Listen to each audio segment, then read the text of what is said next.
Welcome to B learn virtual learning network में आपका स्वागत है। कॉर्पोरेट स्ट्रक्चर्ड फाइनेंस सेशन 1, सब सेशन 1 के दो पार्ट में बांटा गया है। सेशन 1 का पहला जो पार्ट है उसके अंदर हम कवर करेंगे डेफिनेशन ऑफ वेरियस टर्मिनोलॉजी कि स्ट्रक्चर्ड फाइनेंस के अंदर हम क्या क्या टर्म यूज करते हैं, definition of other terms, structured finance pre Asian crisis, situation post Asian crisis, structured deals for trade finance and now structured financing operation. Structured financing क्या होता है? There are so many terms used by the scholars, by the professors with reference of the finance. So structured financing operation is also one of the new terms. Like structured financing operations include a wide array of instrument like leveraged buyouts. It is a instrument of merger, amalgamation, और जब दो या दो से ज्यादा firm मिल जाती हैं तो इस इंस्ट्रूमेंट के थ्रू भी मिलती हैं जिसको हम लीवर्ज्ड बाय आउट कहते हैं। मैनेजमेंट बाय आउट्स, यहां पर जो है मैनेजमेंट को हमने खरीद लिया, मैनेजमेंट को अपने कंट्रोल में किया। रीस्ट्रक्चरिंग, किसी भी फर्म का दोबारा से स्ट्रक्चर बदल रहा है, नया मैनेजमेंट, नई मशीन्स, नई money, new infrastructure, everything is change, restructuring. Industrial projects, infrastructure projects, secured debt term loans, operating loans and assets based structured lending all are including in structured financing operation. It is given by major US financial institution. US के जो financial institutions हैं उन्होंने structured financing operations को इस तरह से define किया है कि इसके अंदर वो सारी चीजें होती हैं जिसमें कि हम चेंज करते हैं पोजीशन को। कोई भी ऑर्गेनाइजेशन जब अपनी पोजीशन चेंज करता है थ्रू द डिफरेंट थिंग्स, वो आपका स्ट्रक्चर्ड फाइनेंसिंग ऑपरेशन कहलाता है। इस सब्जेक्ट के अंदर स्ट्रक्चर्ड की हम बात करेंगे कि कैसे स्ट्रक्चर्ड बदलता है, क्या इंपैक्ट पड़ता है फाइनेंशियल स्ट्रेटेजी के ऊपर, क्या सिनर्जीज होती हैं स्ट्रक्चर करने के बाद, क्या एफिशिएंसी आती है ऑर्गेनाइजेशन की। These are some things, some issues, they will be discussed in this subject. And now structured commodity finance. Structured commodity finance refers to the sum of banking operation pertaining to an import or export of commodities which are not plain vanilla. A major French bank says such types of statement. Structured commodity finance क्या होता है? इसके अंदर banking operation plus export और import की collections को include किया जाता है। यह आपका स्ट्रक्चर्ड कमोडिटी फाइनेंस होता है। Structured commodity finance provide working capital in difficult environment bye mitigating the risk. इसके अंदर रिस्क को मिटिगेट किया जाता है, आइडेंटिफाई किया जाता है। एवरी लेवल, एवरी स्टेप्स पर इसको जो है आइडेंटिफाई करना मिटिगेशन कहलाता है। Through mortgaging and export flow, branch of an Austrian bank. Austrian bank जो है इसको इस तरह से डिफाइन करती है। ऑस्ट्रियन बैंक कहती है कि ये working capital in difficult environment में रिस्क को मिटिगेट करते हुए जब एक्सपोर्ट का फ्लो होता है तो आपका स्ट्रक्चर्ड कमोडिटी फाइनेंस होता है।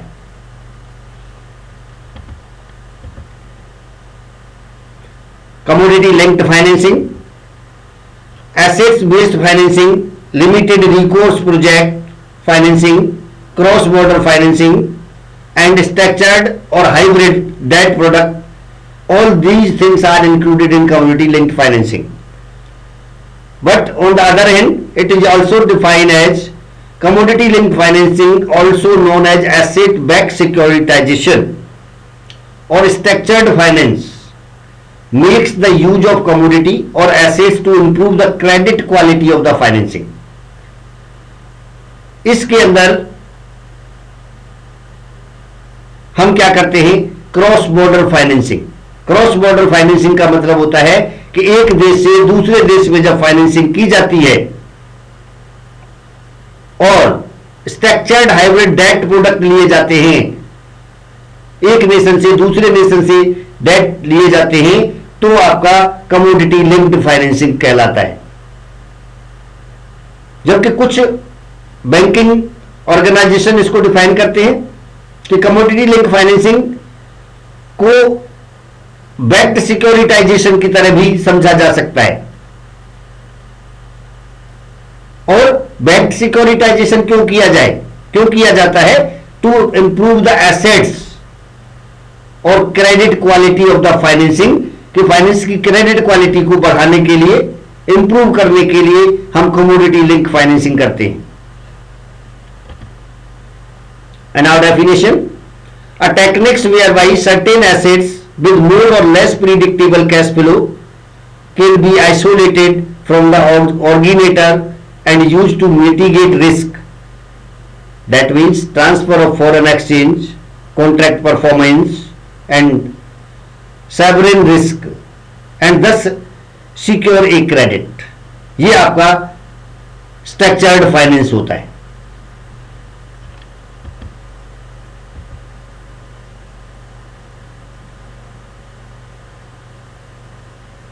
A technique means a methodology implying certain requisite skills or knowledge, certain assets with one more or less predictable cash flow. Number 2, isolated from the originator and used to mitigate risk.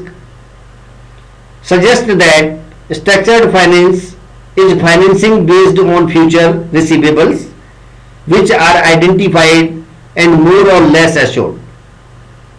Structured financing में क्या होता है? हम futuristic चीज देख रहे हैं कि आपका फंड रेज होना है, लेकिन आज नहीं, कल होगा. दैट मीन्स फ्यूचर में आपका रिसीव होगा और वो भी एश्योर्ड है. अगर कोई भी चीज एश्योर्ड होती है, कोई भी फंड, कोई भी कमोडिटी का पैसा आपके पास एश्योर्ड होता है, तो वो आपका स्ट्रक्चर्ड फाइनेंस है. Suggest that asset to support the financing must be available, isolated and used to mitigate risk. और सबसे बड़ी चीज क्या होती है? स्ट्रक्चर्ड फाइनेंस के अंदर हम रिस्क को एवरी स्टेज पर मिटिगेट करते हैं. This implies that there are two essential part in a structured finance transaction. तो हम ये कह सकते हैं कि स्ट्रक्चर्ड फाइनेंस के दो पार्ट होना बहुत जरूरी है. और वो दो पार्ट क्या है? मोर और less predictable cash flow and isolated from the originator and used to mitigate risk. And two essential parts: arrangement which ensure, ऐसा arrangement करना जो ensure करे कि if a transaction proceeds normally, the financier is automatically reimbursed. कि अगर normally आप transaction proceed करते हैं तो फंड जो है ऑटोमेटिकली रिम्बर्स हो जाए. The loan is therefore self liquidated. Number 2, arrangement further issuers further ensure that if anything goes wrong. अब दूसरी चीज यहां पर आ जाती है कि पहली जो बात है ठीक है, इट्स ओके, लेकिन अगर ये गलत हो जाती है तो the financier has recourse to some assets as collateral. तो उस केस में फाइनेंशियर क्या करे? कोलेट्रल एसेट्स को के थ्रू अपनी पोजीशंस को इंप्रूव करे.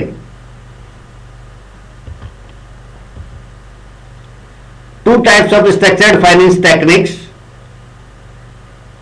Prevent prevalent before the Asian financial crisis. Assets backed securitization, ABS, fixed income debt instrument, ये क्या होता है? ABS क्या होता है? Fixed income debt instrument whose principal and interest payment are governed by cash flow generated by underlying assets, कि उसका principal और इंटरेस्ट दोनों ही कैश फ्लो के रूप में बैक में आते हैं. By convention ABS is backed by non mortgage assets, और विदाउट मोर्गेज एसेट्स के ये जो है आपको वापस मिल जाता है. Mortgage backed securitisation, MBS, these are two terms used in structured finance. Basically specific type of ABS where the debt instrument are backed by a pool of mortgage loans.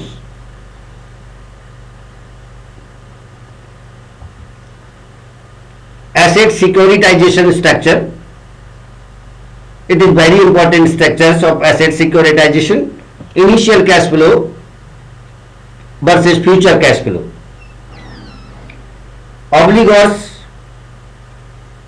originators, special purpose vehicle, third party investors. These are few words, few things, few party. At first transfer right to receive future receivables. Proceeds करना है. Special purpose vehicle, SPV, goes to third party. Enhancement added to the structure to improve credit quality.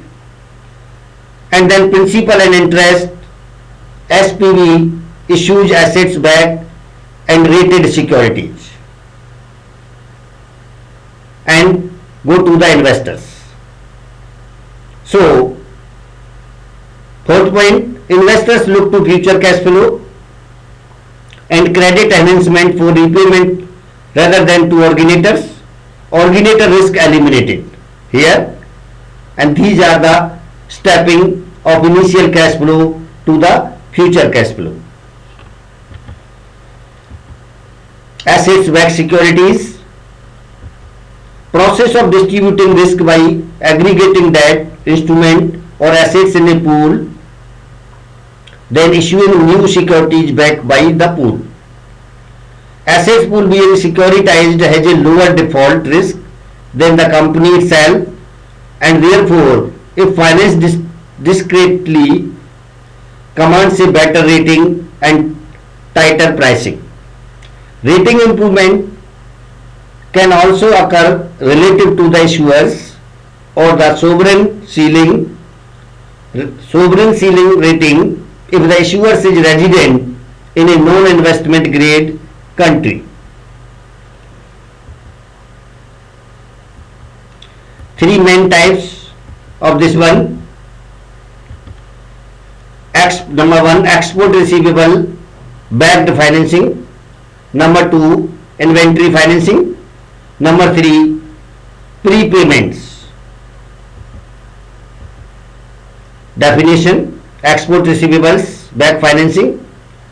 A loan is made with recourse to the exporter whereby the security is provided by the assignment of export sales contract and receivables, and the repayment comes from the export proceeds paid by identified buyers directly to the lender. Is the basic form of structured commodity finance. The other two, namely inventory financing and repayment, are variant of the same theme. The future sale of the commodity will provide the borrowers with the means to repay the financing.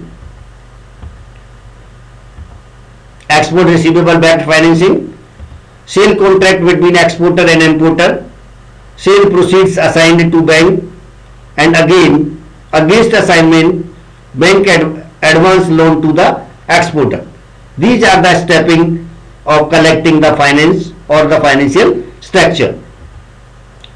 Exporter made by exporter to importer, then importer makes payment to escrow account controlled by bank, then loan is repaid from escrow account, and access after agreed reduction released to exporter.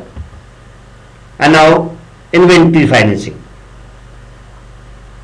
Definition: a loan is made with recourse to the exporter whereby the security is provided by an assignment of the commodity stored or about to be stored in a warehouse, and the repayment comes from export proceeds paid by future buyers directly to the lenders.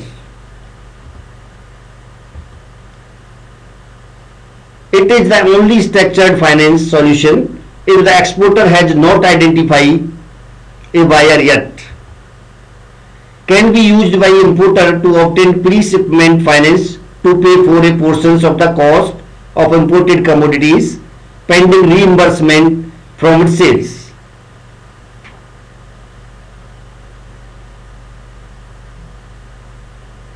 Inventory financing के अंदर हम दो तरह के options use कर सकते हैं. अगर आप इंपोर्टर हैं तो प्री शिपमेंट फाइनेंस हम कलेक्ट कर सकते हैं. दैट मीन्स माल भेजने से पहले हम अपने स्टॉक इन्वेंट्री के कॉस्ट के ऊपर पार्टी से या बैंक से, दो हमारे पास ऑप्शन होते हैं. हम बैंक से डॉक्यूमेंट्स ऑफ टाइटल मोर्गेज करके फंड को जो है रिमबर्स करा सकते हैं और सेल के बाद उसको वापस लौटा सकते हैं. Exporter put goods in warehouse, then bank takes security interest over goods in warehouse, goods inspect and security interest perfected, then bank makes loan to the exporter.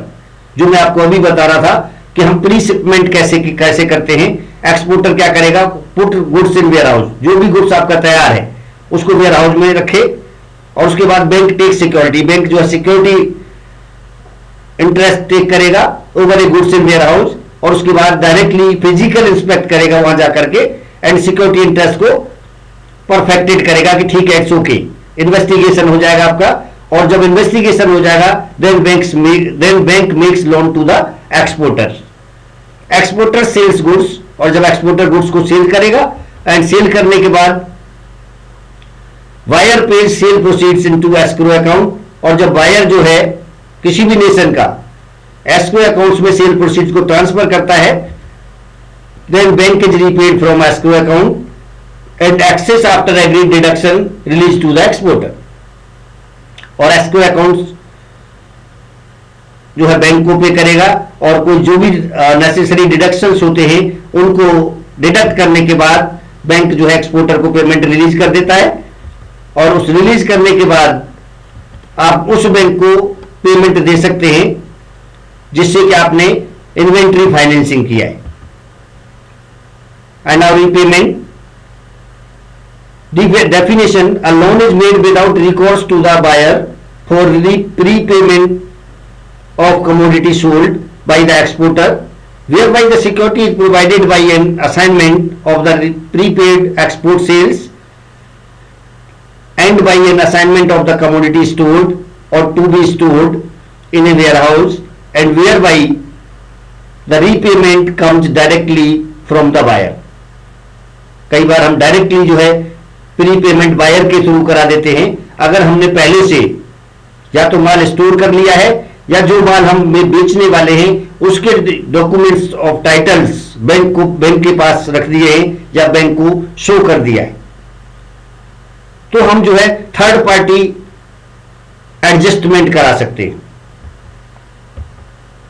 Second, used when relationship between the buyer and the exporter is strong. जब buyer और exporter का जो relation है वो strong होता है, that means both are loyal to each other. Then when the exporter is a subsidiaries of the buyers is generally with limited recourse and buyers is responsible to service loan only if commodity is delivered. तो उस case में buyer क्या होता है, तभी responsible होता है जब आपकी डिलीवरी उस बायर्स तक पहुंच जाती है. Sale contract between exporter and importer providing for repayment by the importer assigned to bank. Bank inspect goods for the purpose of loan to importer to enable importer to repay goods to exporter. Bank takes security over goods stored in warehouse upon prepayment, जिसको कि हम line कहते हैं as per the contract act 1872 में, कि वो उसको line कर लेगा. Can make advance without security over goods.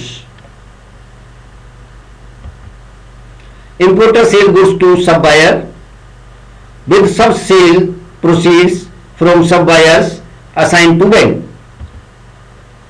Goods released from warehouse against payment paid to bank with access split between exporter and importer. How much of solution? Trade and project finance perspective. अगर हम trade and project finance के perspective से देखना चाहें तो by comparing characteristics of traditional versus structural trade and project financing. Asset backed securitisation perspective. पहला perspective होता है हमारा assets backed securitisation. Seen from the borrower और seller of the assets for purpose of a securitisation programme. Seen from the financier or investor in a securitization program, and from the perspective of other participants.